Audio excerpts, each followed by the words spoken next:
이스라엘 백성들이 시내산에 이르게 되어 하나님께서 모세에게 율법을 주셨습니다. 그 중에서 특별히 하나님은 성막에 대한 말씀을 주셨죠. 그것이 이제 25장부터 이제 나오게 됩니다. 하나님께서는 온 세상을 말씀으로 만드셨습니다.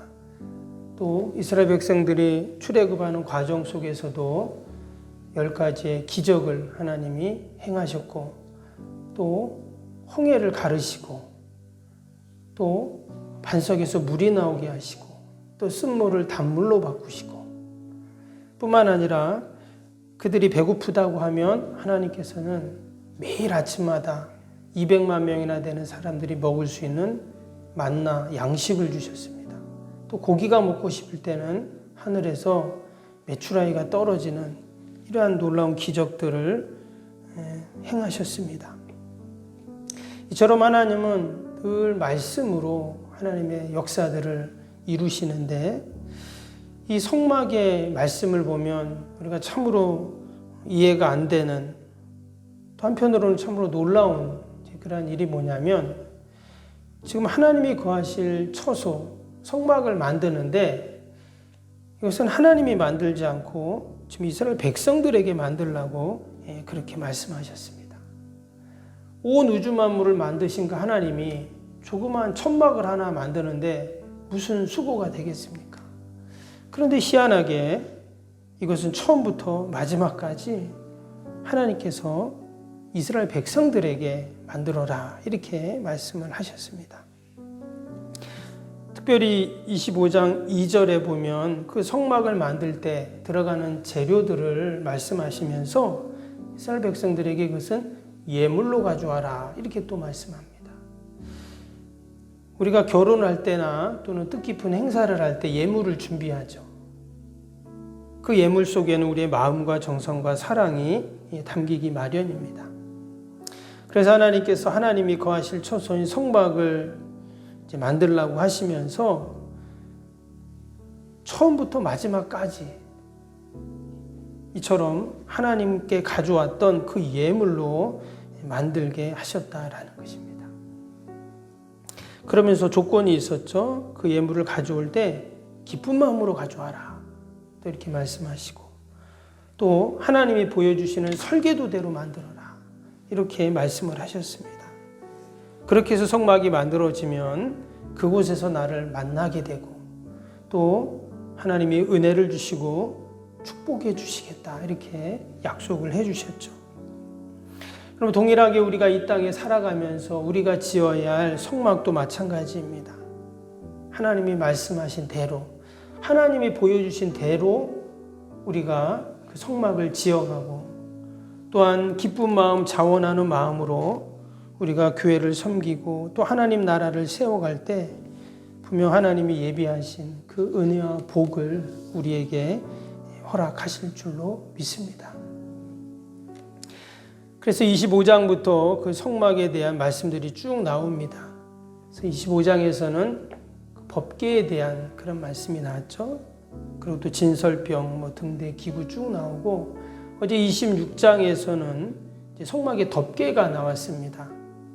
그래서 덮개는 4가지였죠. 처음에는 휘장으로 덮고, 그 다음에 그 염소 털로 덮고, 또 수양의 가죽으로, 빨갛게 물들인 수양의 가죽으로 덮고, 또 마지막 해달의 가죽으로 이렇게 여러 겹으로 성막을 덮었습니다. 그리고 이제 오늘 27장에는 우리가 읽었던 1절에서 8절까지는 제단에 대한, 번제단에 대한 그런 말씀이 나오죠. 그 다음에는 성막의 뜰이 나오고 또 등불에 대한 말씀이 나옵니다. 오늘 새벽에는 이 번제단에 대해서 잠깐 살펴보고 은혜를 나누겠습니다.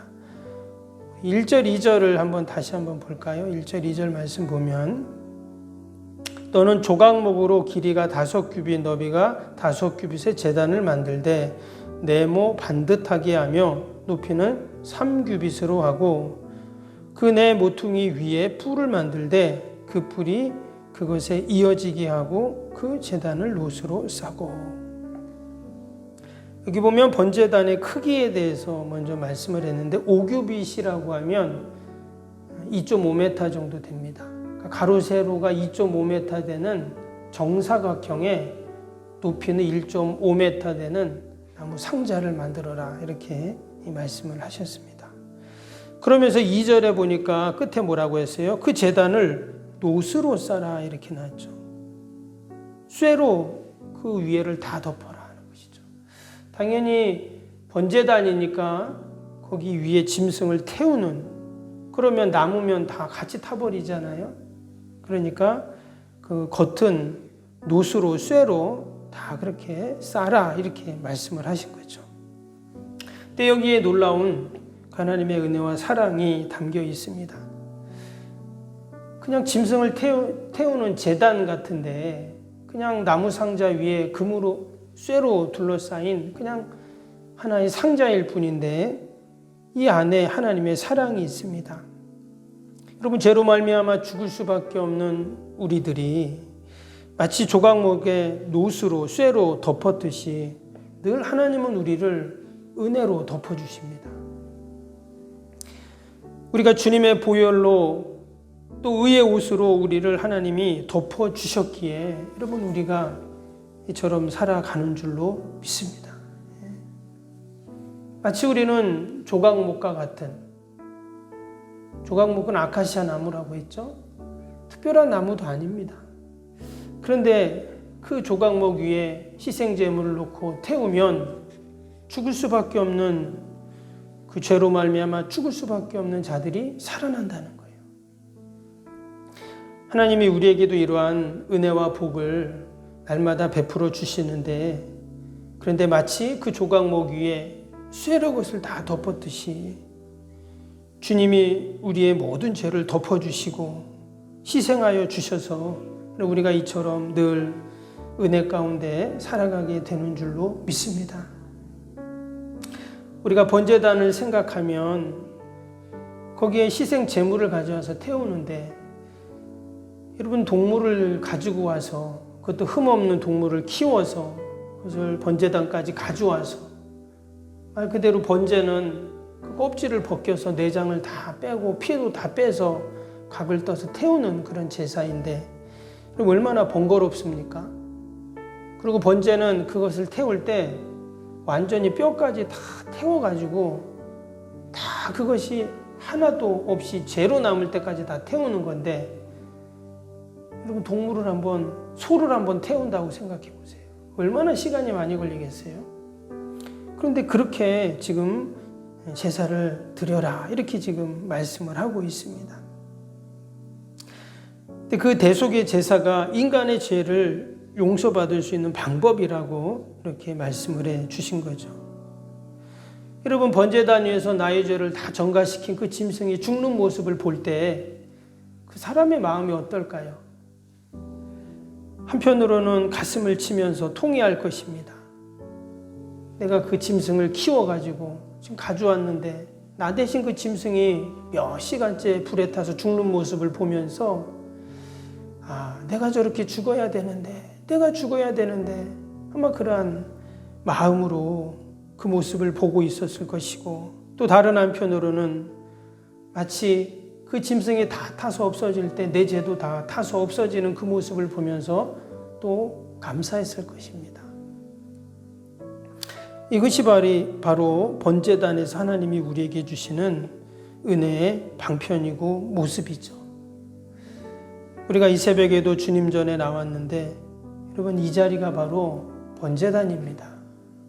우리의 죄가 다 타서 없어지는 주님의 그 은혜로만 우리가 살아갈 수 있음을 다시금 고백하는 이 자리가 바로 번제단의 자리인데, 우리가 오늘도 그러한 은혜로 또 그런 감사로 살아야 할 줄로 믿습니다.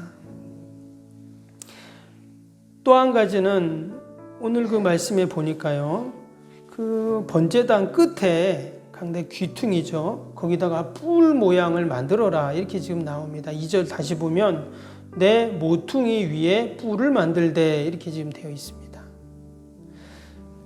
그러니까 네모 정사각형의 나무 상자라고 했죠. 근데 그 끝에다가 마치 소뿔처럼 이렇게 뾰족 튀어나온 모양의 뿔을 만들어라 이렇게 지금 말씀을 하셨습니다.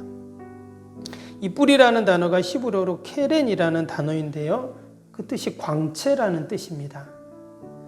그래서 그 뿔은 구원과 생명을 상징을 하게 됩니다.